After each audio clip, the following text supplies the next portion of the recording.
सरकार जाने की भनक लगते ही मोदी सरकार अब खुलकर दोनों हाथों से देश का ज्यादा से ज्यादा खजाना लूट लेना चाहती है। भ्रष्टाचार में गले तक डूबी इस सरकार को अब किसी रिपोर्ट से कोई फर्क नहीं पड़ता। इनका तो बस अब एक ही मकसद है, जितना हो सके माल समेट। सीएजी ने अपनी नई रिपोर्ट में एक बार फिर मोदी सरकार के घोटाले को पकड़ लिया है। रिपोर्ट में पता चला है कि मोदी सरकार ने जनता के अरबों रुपयों पर हाथ साफ कर दिया।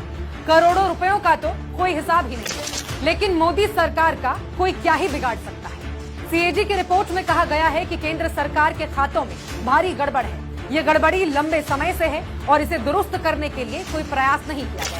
सीएजी की रिपोर्ट में जो गड़बड़ियां बताई गई हैं, उसे और आसान भाषा में मैं आपको समझाती हूँ। रिपोर्ट में कहा गया है कि सरकारी खातों से पैसे निकाले गए, लेकिन ये पैसा कहां और किस लिए इस्तेमाल किया गया, मोदी सरकार ने ये बताने से साफ मना कर दिया है। जितना कर्ज मोदी सरकार ने विदेश से लिया है, उसे 2,19,000 करोड़ रुपए कम करके दिखाया गया। बाकी पैसा कहां गया, इसकी कोई जानकारी नहीं दी गई। लेवी और उपकर से जुटाए गए पैसों का भी कोई हिसाब नहीं है। ऐसे में सीएजी को अंदेशा है कि ये पैसा मोदी सरकार ने किसी दूसरे काम में खर्च कर दिया, यानी अपने फायदे के लिए इसका इस्तेमाल किया गया। कम से कम 15 सरकारी कंपनियों में सरकार की हिस्सेदारी किसे बेची गई है, इसका कुछ अता पता नहीं। बड़े सरकारी पैसे को करंट अकाउंट में रखा गया, जिससे सरकारी खजाने के ब्याज का भारी नुकसान हुआ। टेलीकॉम विभाग में भी गड़बड़ी मिली है।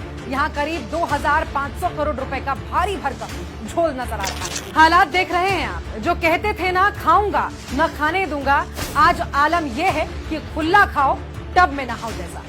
इससे पहले भी सीएजी ने मोदी काल में हुए कई बड़े घोटालों का खुलासा किया था, जिसमें 18 करोड़ की सड़क 250 करोड़ में बनती है। मुफ्त इलाज के नाम पर भाजपा मुर्दों का इलाज करा रही थी।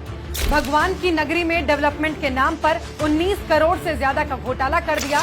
वृद्ध विधवा विकलांग को मिलने वाले पेंशन का पैसा भी मोदी सरकार डकार गई। भारतमाला घोटाला, टोल घोटाला और एचएएल घोटाला, जिनके घोटालों की लिस्ट इतनी लंबी है, वो लाल किले पर चढ़कर राष्ट्रवाद की कस्में खाते हैं। झूठ, फरेब, मक्कारी इनकी रगों में है और ये देश की आंखों में धूल झोंकते हैं। अब जनता इन्हें कभी माफ नहीं करेगी।